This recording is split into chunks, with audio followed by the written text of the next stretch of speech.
Martin Luther was the original founder of the Protestant Reformation. He taught people the priesthood of all believers. This essentially meant that everyone can participate. This meant that everyone has access to God. It meant that we don't need any man to represent us before God anymore. He wanted to move away from the priests of the Catholic Church. He wanted every Christian to feel free to pray to God directly. He wanted every Christian to feel free to read scripture themselves. He wanted every Christian to know that they could receive forgiveness from God directly. They didn't have to go to a priest.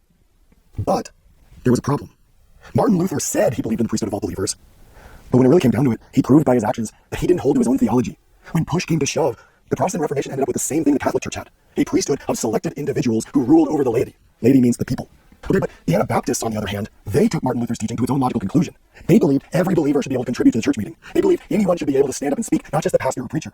More than that, if anyone stood up to speak, then the first person should sit down and stop speaking. Imagine that on Sunday. If your pastor was speaking and someone stood up and your pastor sat down and the other guy began speaking. Okay, this is in fact what Paul directly taught. It's entirely biblical. But you might notice that no Protestant church, for the most part, does this.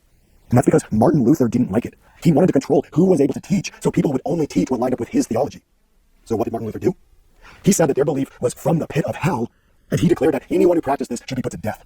As stated by Peter Hoover, Martin Luther and his colleagues met at Speyer on the Rhine in 1529. At that time, they passed a resolution. Every Anabaptist, both male and female, should be put to death by fire, sword, or in some other way.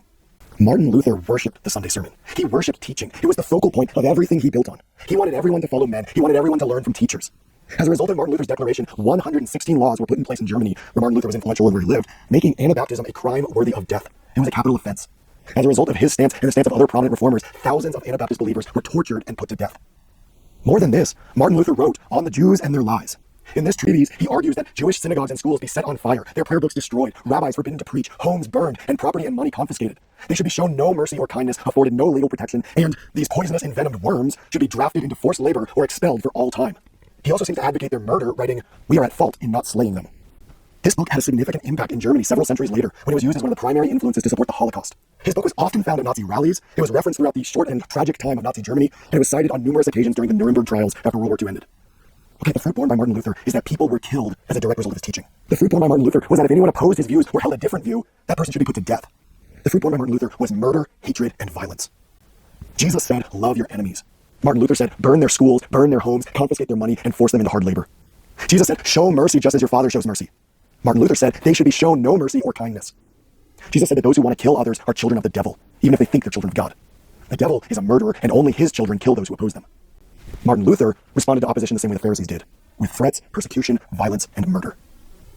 These are just a few examples of the fruit that came from the life of Martin Luther. But he's still considered by many Christians as the greatest theologian who's ever lived.